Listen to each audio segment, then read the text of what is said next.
Moray Verabotai, Shalom Uvracha, le Midrash raconte sur une famille où il y avait souvent des problèmes entre les frères. Leur papa était très dérangé par cette mauvaise ambiance. Il a essayé de mettre le calme, la paix entre eux, mais sans résultat. Et le jour où il a senti qu'il allait quitter le monde, il a appelé tous ses enfants, il les a regroupés pour leur laisser un testament, un message pour la vie.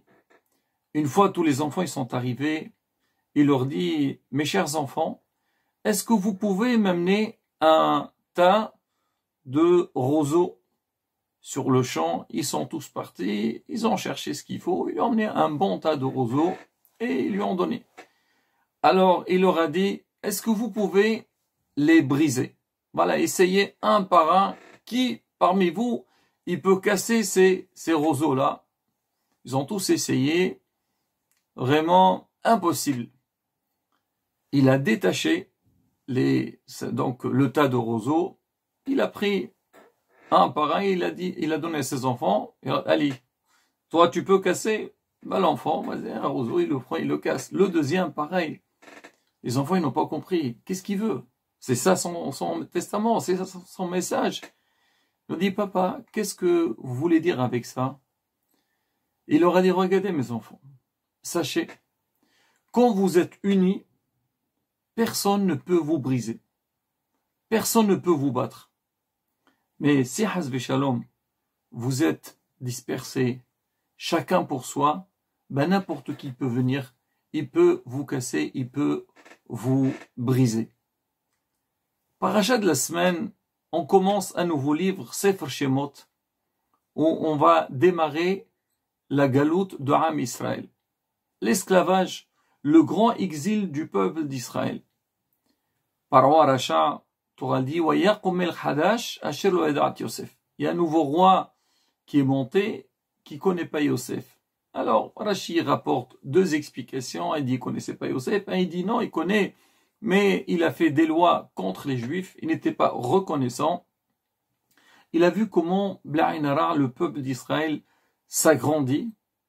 Et il a eu très peur qu'ils vont l'envahir. Alors, il a commencé à chercher des solutions, comment faire pour les exterminer, pour les briser. Alors, la Torah nous dit, il a dit à son peuple, venez, on va essayer de trouver des solutions, des ruses, comment faire pour exterminer ce peuple. Et donc, on dit que l'esclavage, il a démarré. Hachamim demande, qu'est-ce qu'il a vu de spécial chez le peuple d'Israël pour dire que Paro, il a eu très peur, il a essayé de chercher une solution, comment faire pour briser le peuple d'Israël. Nos sages y disent, en fait, Paro, il a vu qu'Am Israël, ils étaient très unis. Il y avait l'union entre eux. C'est ce que la Torah nous a dit à la fin de Sefer Bereshit. Alors on dit, la famille de Yaakov qu'elle est venue, on dit Shev'im Nefesh, 70 âmes. On n'a pas dit Nefashot, des âmes, des personnes. Tous, on les a considérés comme si c'était une seule personne. Pour dire que quoi? Qu'il y avait une grande union dans le clan d'Israël, dans leur âme Israël.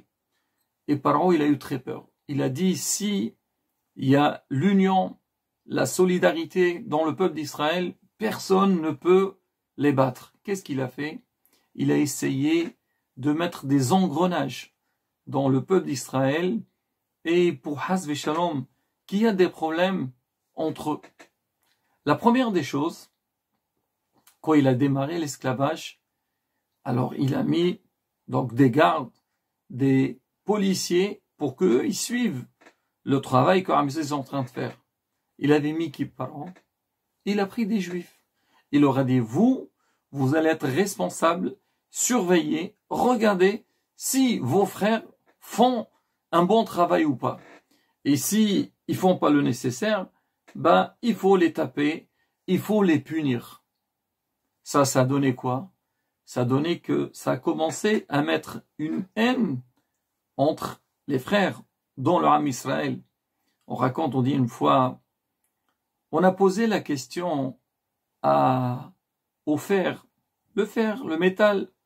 On lui dit pourquoi, quand on te travaille, tu cries beaucoup, tu fais trop de bruit. Alors regarde l'or. Alors quand on va travailler de l'or, on n'entend pas vraiment de bruit. Comment ça se fait? Qu'est-ce qu'il y a? C'est quoi ce bruit que tu es en train de faire? Il leur a dit, Hachamim que vous êtes. Moi, le fer, c'est qui me tape? Avec quoi on travaille le fer? On prend un marteau. Donc c'est le fer, tape le fer. Elle dit, c'est normal. C'est mon frère. C'est la même matière qui est en train de me faire du mal. Je crie. Alors que l'or, lui aussi, il est tapé par le marteau, par du fer. Lui, c'est son cousin ou c'est un étranger. Donc c'est pour ça qu'il crie pas. On dit c'est pareil. Paro, c'était ça, sa tactique. Comment faire pour mettre la haine dans le clan d'Israël? La première des choses, il a mis des officiers juifs que eux, leur devoir de taper leurs frères. Dans la suite, c'est vrai que Paro, il leur a demandé de construire en Égypte, mais à un moment donné, il leur a dit, moi je veux plus que nous on vous fournit la paille parce qu'ils fabriquaient des briques. Vous allez vous-même chercher la paille pour donc fabriquer les briques. C'était quoi son but, Paro? Alors il sait très bien que pour aller chercher la paille, donc tout le peuple, donc tous les ouvriers, ils vont aller tous ensemble pour chercher. Et quand on sait que chacun il a besoin de ramasser une certaine quantité, alors il va avoir une compétition entre eux. Et chaque fois qu'un il va prendre l'autre pour dire, écoute, tu as pris ma part. Et l'autre, il va arracher ce que l'autre il a trouvé. Et donc déjà dans le Ham Israël, chez ces ouvriers-là, ces employés-là, il va y avoir déjà donc la haine les uns vers les autres. Et ça va commencer des problèmes dans le Ham Israël. Ça, c'est ce qu'il a fait Paro Aracha pour briser Am Israël. Il dit à partir du moment qu'ils sont plus unis, il n'y a plus d'aide entre eux, là je pourrais facilement les battre. Et Béhémet, Paro, il a réussi à mettre cette mauvaise ambiance chez eux, et c'est ce qu'il a remarqué Moshe Rabbeinu. On sait que Moshe Rabbeinu, il a grandi dans la maison de Paro. On sait que sa mère, elle l'a eu, donc elle l'a mis dans le berceau, la fille de Paro l'a trouvé, et il a vécu un certain temps chez Paro. C'est marqué, voyez, c'est Moshe, il est sorti à l'extérieur pour voir un peu ce qui se passe avec ses frères juifs. Alors le jour que Moshe Rabbeinu est sorti, il avait vu un Égyptien qui voulait tuer un juif. C'est marqué que Moshe Rabbeinu, donc il a vu, quoi, c'est pas normal, voyez, Moshe Rabbeinu a commencé, il a regardé à droite et à gauche, et après, lui-même, il a tué l'Égyptien. Lui, il voulait tuer, donc il faut le tuer. Il a tué. Hachamim, ils disent, ça veut dire quoi? Et il a regardé à droite ou à gauche. Moshe Rabbeinu, il s'est intéressé à savoir. Maintenant, d'accord, un Égyptien qui voulait faire du mal à son frère juif. Est-ce qu'il y a un juif qui est venu pour essayer de venir, d'aider son frère qu'on est en train de lui faire du mal? Moshe Rabbeinu, il a dit, En ish. Il n'y a personne qui était là pour qu'il vienne à son aide, le secourir. Alors Moshe Rabbeinu, quand il a vu ça, ça lui a fait beaucoup de mal. Mais il s'est dit peut-être. Alors si ça s'est passé de la sorte, et aucun juif n'est venu à l'aide de l'autre, peut-être ils sont occupés, les pauvres, c'est pas évident, c'est pas simple. Les deux, on peut faire passer. Mais le lendemain, Moshe Rabbeinu, il sort, il dit, oui, Nishne Avrim Nitzim. Il y avait deux juifs qui se battaient entre eux. À ce moment-là, Moshe Rabbeinu, pareil, il voulait intervenir. Wayomar al-Rasha, il a dit au mauvais, pourquoi tu tapes ton frère? Qu'est-ce qu'il lui a répondu? Il lui a dit, mais Sam Khassar, qui t'a mis chef sur nous? Quoi, tu veux me tuer comme ce que tu as fait la veille, tu as tué l'Égyptien?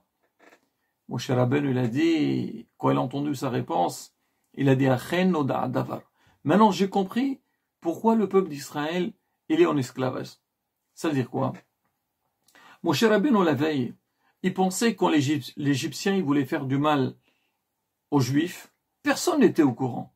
Mais quand le lendemain, le Juif lui a dit « Tu veux me faire ce qu'il a fait l'Égyptien, ce que tu as fait l'Égyptien, c'est-à-dire que tu étais au courant. » J'ai dit « Regarde. » Alors ses frères, ils étaient au courant et personne n'est venu, n'est intervenu pour l'aider.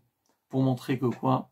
Que malheureusement, dans le Ham Israël, il n'y avait pas donc l'ahdout, il n'y a pas l'union. C'est pour ça qu'il a dit « Maintenant j'ai compris pourquoi malheureusement il y a cet esclavage et le Ham Israël est en train de souffrir. » Rabotai, on commence Sefer Shemot. C'est la première paracha, on voit l'esclavage de Ham Israël. Quelque part, l'esclavage, c'est la galoute, c'est l'exil. Et ça, c'est une leçon pour nous. Pourquoi Ham Israël ils étaient exilés? Pourquoi il y a eu ces problèmes-là? C'est quoi qui a intensifié l'esclavage, intensifié l'exil? C'est le fait qu'il n'y avait pas l'union entre eux. Personne ne pensait à l'autre. Personne ne venait aider l'autre. Chez Mishmor, c'est ça qui a causé ces problèmes. On dit c'est pareil aussi à notre époque. Si Ham Israël est encore en esclavage, on n'a pas eu la Géoula Shlema, c'est que quelque part, peut-être on manque de l'ahdout entre nous, Ham Israël. C'est que Beth Amikdash a été détruit à cause de Sinat Hinam, la haine gratuite. Comment on va réparer? C'est avec l'amour gratuit. C'est-à-dire aller vers les autres, aider ses frères, aider son entourage. Alors tout le temps qu'il n'y a pas ça, alors malheureusement la Géoula, elle traîne. Et ça, on dit Ma'aseh Siman Lebanim. Donc cette période qu'on est en train de lire ces histoires, et on a beaucoup de mal. Quand on voit tout le mal que malheureusement les Égyptiens ils ont fait au peuple d'Israël, ça nous fait, on n'est pas bien. On doit savoir que nous on doit prendre exemple de ça, qu'on doit réparer ces problèmes et Bezat Hashem, on essaye d'avancer, comme on dit dans la Ahdoud, dans l'Am Israël, penser les uns aux autres et Bezat Hashem, grâce à ça, Niski la Goula Shlema, Merabi Ameno, Amen, Génération Shabbat, Shalom, on vorach.